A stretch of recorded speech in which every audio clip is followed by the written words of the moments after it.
No graphic today. Instead we get some Tumblr stuff. They've released a post on Tumblr about how they feel about things. I'm actually kind of excited that for one, there's some non-traditional merchandise coming. Apparently the translations, there's one. I don't know what this means. Is it Japan? Is it Japan? Is it China? I don't know. Which one would it be? It probably won't be Dutch, because most Dutch people speak English, so I guess it will be one of the Eastern languages, which is more the area that tends to have that problem. I mean, a friend of mine has been going there for a bit, so he knows better than I do, so I could ask him, I guess. So they've actually been working on a project. It's not even a game, which is nice. So I feel that this is probably the prequel manga, or part of it, or something. It's gotta be something, right? Like, there was a... I don't know. And then, apparently... He's actually been working on the sequel, on the squeakquel. or something. This is not... actually, it's not the next Age of Gonna Work, but I'm actually kind of excited to see what else he's doing, because here's the thing. This is all we have. This guy has now learned from a whole year's of project. I want to see what he's able to do now that he has experience, because experience goes on. Your first year is the big year, is the year where you learn all the cool shit. So I'm really excited to see where this is going. I wonder what this we is, because I always got the idea it was just Saunders, but he keeps referring to himself in plural, and I'm like, who is the we? Because sometimes you use I, and some... questions. Is it the royal we? But I'm excited to see what's going on, but I'm very happy to see that he's optimistic about things. Let's put this off to the side, there we go. Probably should put this on the translation page. There we go. Yeah, I need to put the pedal to the metal, because I kind of hope to have the first draft done by the first, and then I review it, and then I put it up. And then correct it from there.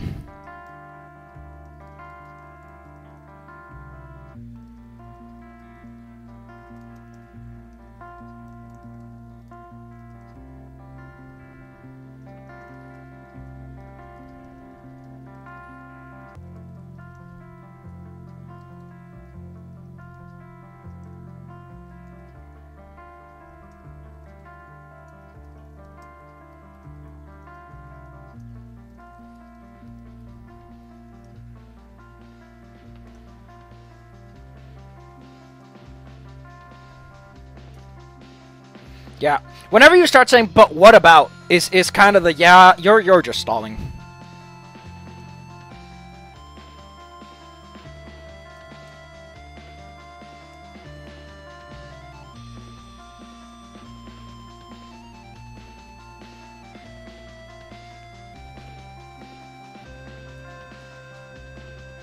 Oh, he does a little space, okay.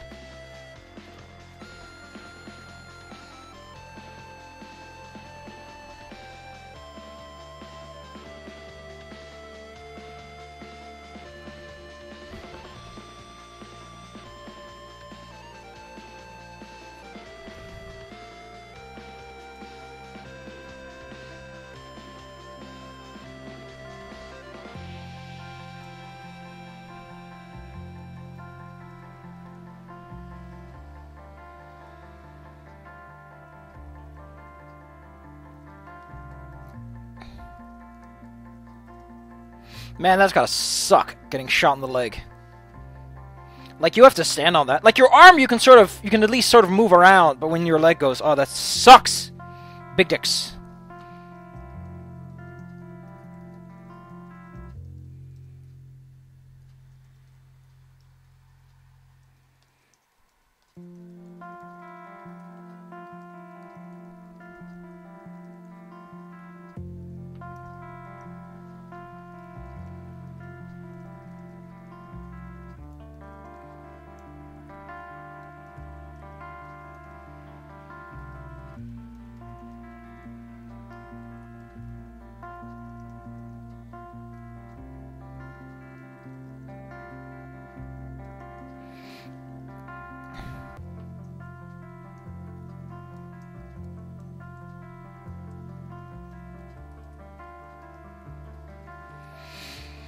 I don't know if I'm gonna write much today. I'm just not feeling it today. Today's an off day.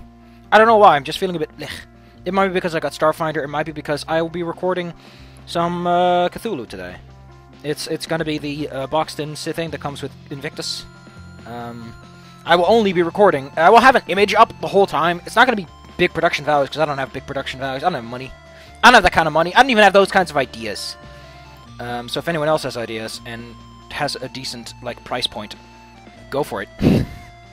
I'm not gonna ask for freebies. I'm an artist myself. I've never done commission work, but I'm not gonna ask for freebies. I know how much it takes to learn to draw and to draw. So fair price. If I can afford it, that is. That's kind of the big deal. Also, I don't have any ideas, so it has to come from you. But, hey, I'll throw in the credit for free. I mean, technically you should always, but that's actually makes you sound like a dick. Let me put it like this. I said that because I would have done it anyway. It's more of a, you don't have to ask. But besides that, it's got to be just a picture, probably from the book, regarding the adventure, and then the audio underneath. I hope the audio comes out okay. But that's if and when that happens, which might be any time. It's only going to be 2 other people. It's going to be a guy named Como, who you might have heard of or seen in the comments, and that guy who goes to other countries. So, provided we can stay on target, you'll never get to hear about their adventures in Asia. Oriental adventures. Listen, man, here's the thing. I'm fine if you use the term Oriental to sort of describe it in like an offhand, but don't use it to describe someone from there specifically, because that's kind of, like, I feel that word has its place as like describing Asia in general in this non-Asian context. But that's me. If that's actually offensive and someone from Asia comes over to me, not some prissy Tumblrite who's like, I'm offended. No, I want someone from actual Asia to come up to me and say, listen, don't say that. It means this, and that's why I shouldn't say it. And I'm like, okay, I'll stop. But until then, I'm like, eh. I mean, Oriental Adventures wasn't written in like, well, it might have been. When was Oriental's Adventures? D&D Oriental. Oh, you can see it. I've gone to RuneScape a bit. When was Oriental Adventures released? Oh, heck. Oh, that's not good. Well, I was going to say it was released in the 2000s because that's when 3E came out, and that's the book I have. Yeah. I'm surprised they didn't rebrand and remake this, because Oriental Adventures is... Okay, here we go. This is the one I remember. 2001. Okay, it could be worse. Could be worse. But I'm surprised they didn't re-release it, because it's actually a really fun book. Like, I love the Shigensha. I love the fucking Kune. The fucking guys who do one weapon super good. It's really great. I'm just so sad they didn't bring it back, because Rokugan is kind of neat. Like, it's got a lot to it. Sure, it's a little bit, you know, stereotypic, but isn't the entirety of the fantasy setting by now just a stereotype of Western civilization or something? I don't know.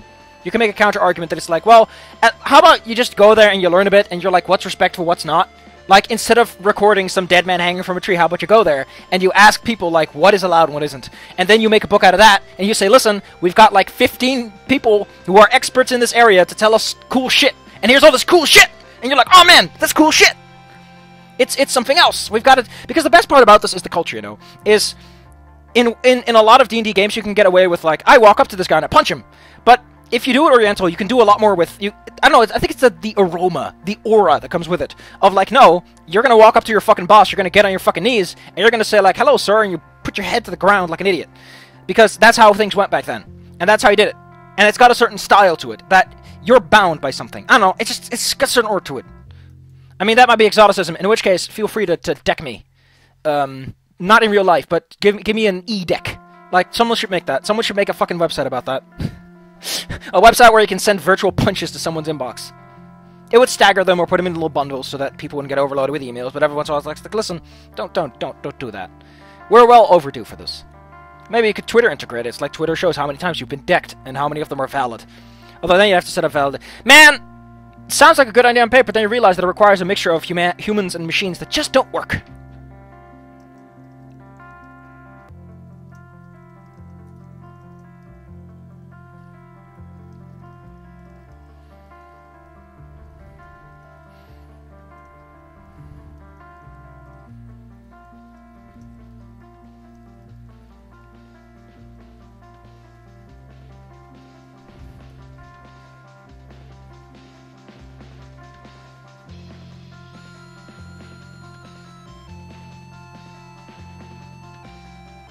Wow, I like how Adine has nothing to do with this. She just shows up.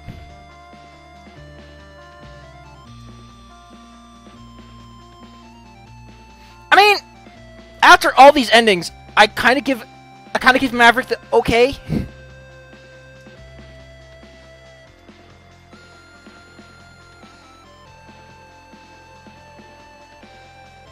Also, it makes sense for this one, because this is probably one where you remember a little bit, or enough.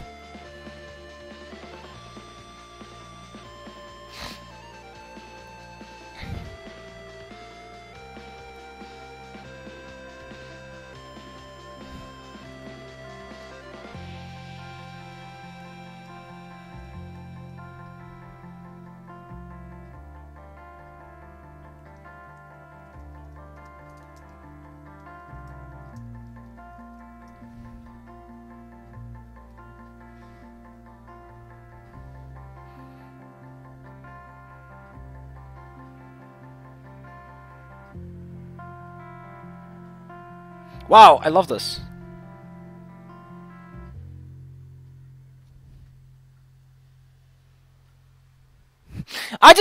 Okay, I'm gonna leave this ending for later because I'm a bit of a shit mood. But next time, this exchange is just great. This is a great exchange.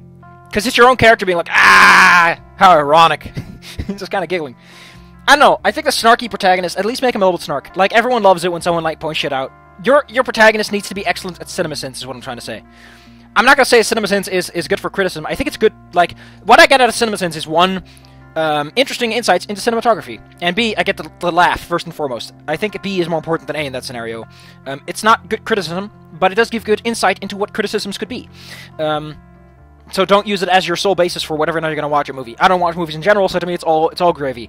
But your protagonist, don't have them be so fucking genre blind that you're constantly shouting at them. Like, if that's the point, fine. But if it's not the point, don't do it. Because so many people are going to be so pissed off in a movie. You could get away with it in a book, I guess. But try not to make it the protagonist, or the person you're relating to. Like, especially not the person you're relating to. Because then you'll be like, I can't relate to this person anymore, because they're a fucking idiot. Bah!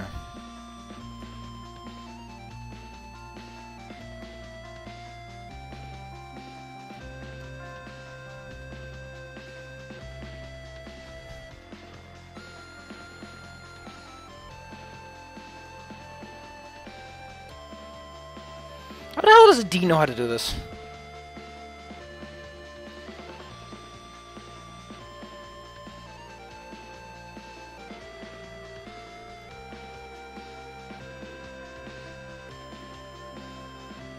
So, the thing that I like about this is about the room, actually. I've never mentioned this, because I do think it's kind of good. I really love that it's a stoic, extremely office-y space, because it would make sense that a prefab building would be that fucking bland. It's why Japan's schools are so fucking bland. Lethally bland, apparently, since it kills people. Or something kills people. Teens are not happy in Japan. So if you know a Japanese teen, be sure to remind them that things can get better, and that if they grow up and they can survive this, then they can help stop it. That's how things works, kids. And that goes for you. That goes for everyone. I mean, I'm probably encouraging the next Hitler here, but you can't. That's the good you gotta take with the bad. That's the bad you gotta. I don't think Hitler's a good thing. I think we can agree with that. I think we can agree that XKCD made a good point, that saying that you're gonna be the next Hitler, but then good, is not a good argument to make for yourself.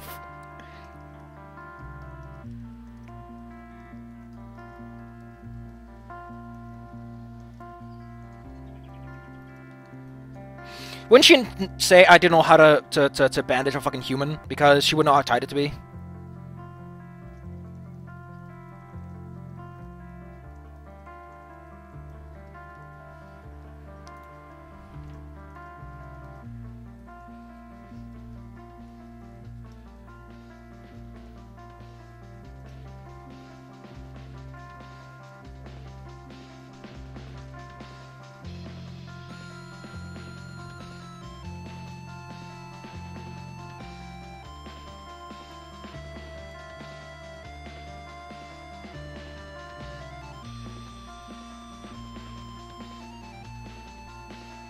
So this is such a weird thing, because this is not, like, Adine specific in any way, which is weird.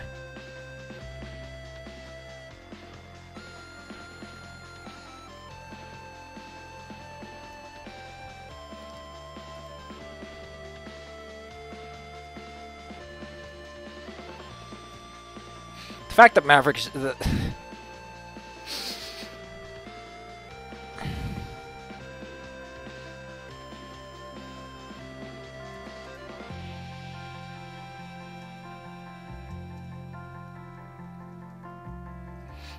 I'm making this a bit snappy, because Adine is like, listen, Mr. Officer, what are you waiting for? I know, it's cute. It's cute, it fits her annoyed, of like, Sir, Mr. Officer, Sir Officer. It's just a weird way to say it. I mean, to you, agent is a bit more formal, but... police officer, we say agent. So, there you go! Nice language trick, you probably didn't know.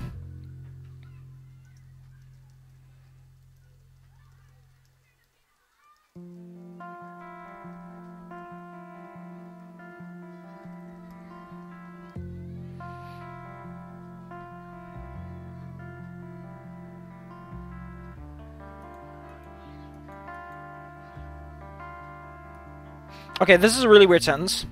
Because maybe he thinks I'm going to shield regenerator while you're gone. Adine already left and came back. So why couldn't Adine I guess she's not a big threat.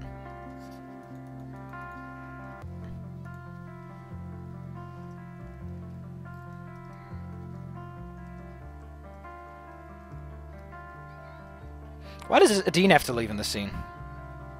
So next time, probably one of the sadder moments, because it's, I don't know, it's just weird.